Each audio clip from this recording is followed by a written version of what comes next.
And here at the Basscast Kayak Series, we have with us our AOY first, second, third place finishers for points for the 2020 season.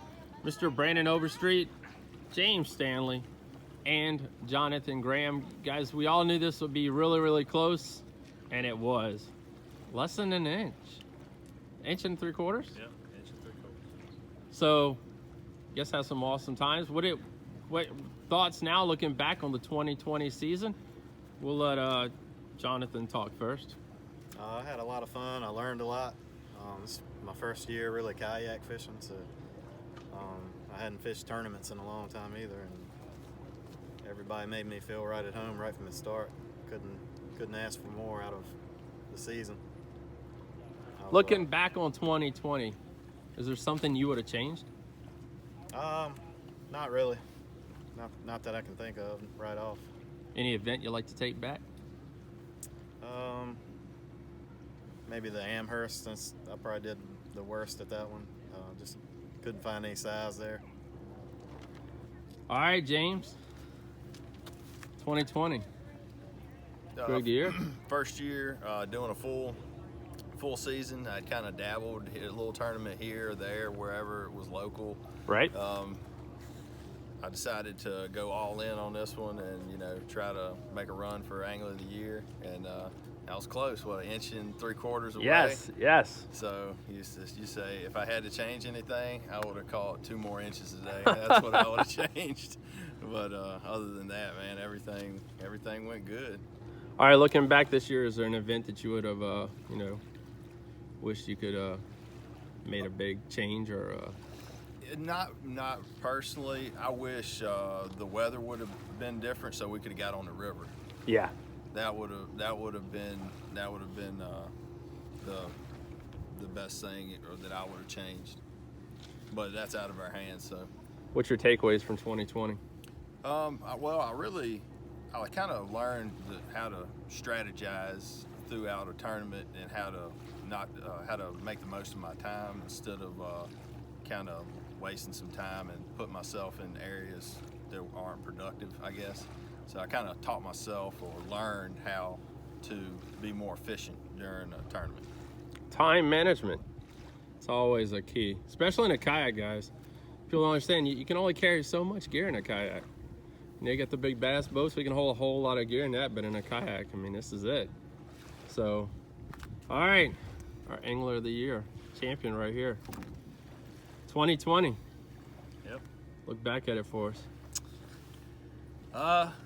It was an eventful season.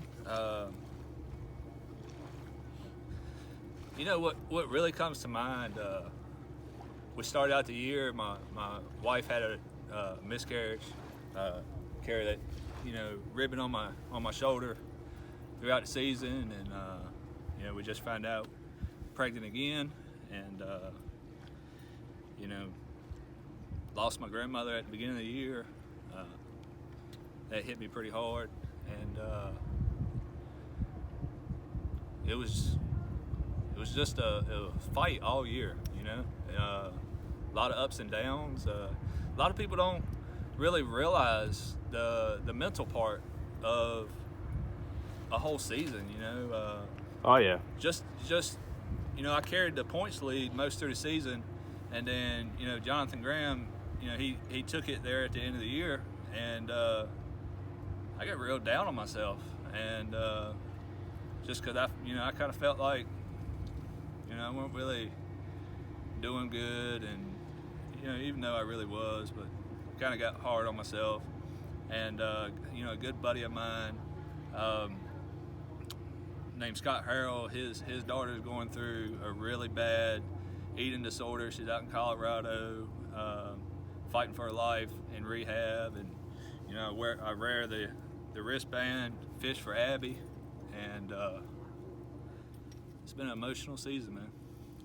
Looking back at this season now, is a takeaway from fishing side of it, not less than the emotional side of it, but the fishing side of it. The fishing side, I really learned this year to lean on other fishing partners.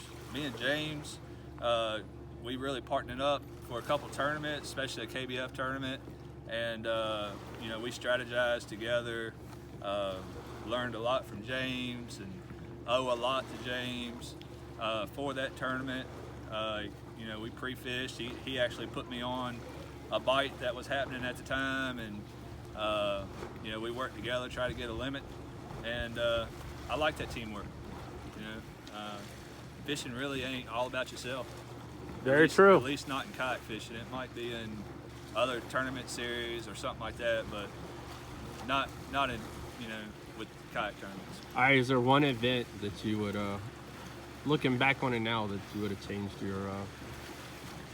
Yeah, probably the largemouth online. It was a crazy story. Hadn't done good all month.